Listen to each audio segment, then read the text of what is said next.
সম্মানিত ভিউয়ার্স, আসসালামু আলাইকুম। বাংলাদেশের অন্যতম জেলা নাটোর কাঁচাগোল্লার জন্য বিখ্যাত।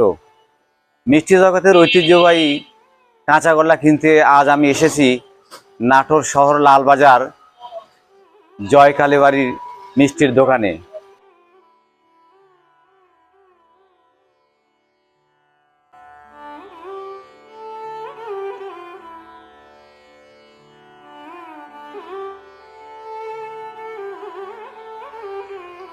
অর্ধবঙ্গেশ্বরী রানী ভবানী প্রতিষ্ঠিত জয়কালী মন্দির, জয়কালী বাড়ি মিষ্টির দোকান, দারিক ভান্ডার 173 বছর ঐতিহ্যবাহী দোকান।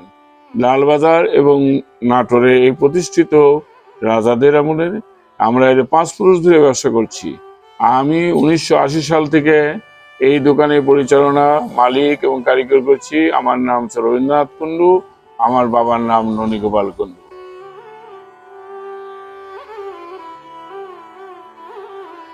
দেশ বিদেশে খ্যাতিমান ও প্রসিদ্ধ নাটোরের এই কাঁচাগোল্লা, যা জিআই পণ্য হিসাবে স্বীকৃতি লাভ করেছে।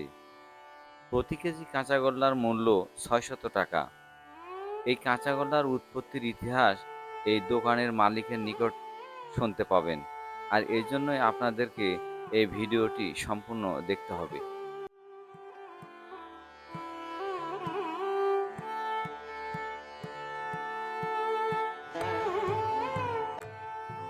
একসময় আমার বাবারা, দাদারাও যেমন কারিগর এবং মালিক ছিল, আমিও সেভাবে ছিলাম।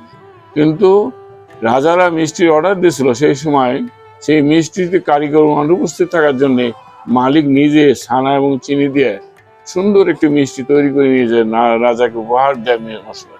তখন রাজারা খাওয়া করেছে, খুব সুন্দর হয়েছে, কিন্তু গোল হয়নি। তাই তখন থেকে নামকরণ হচ্ছে কাঁচাগোল্লা।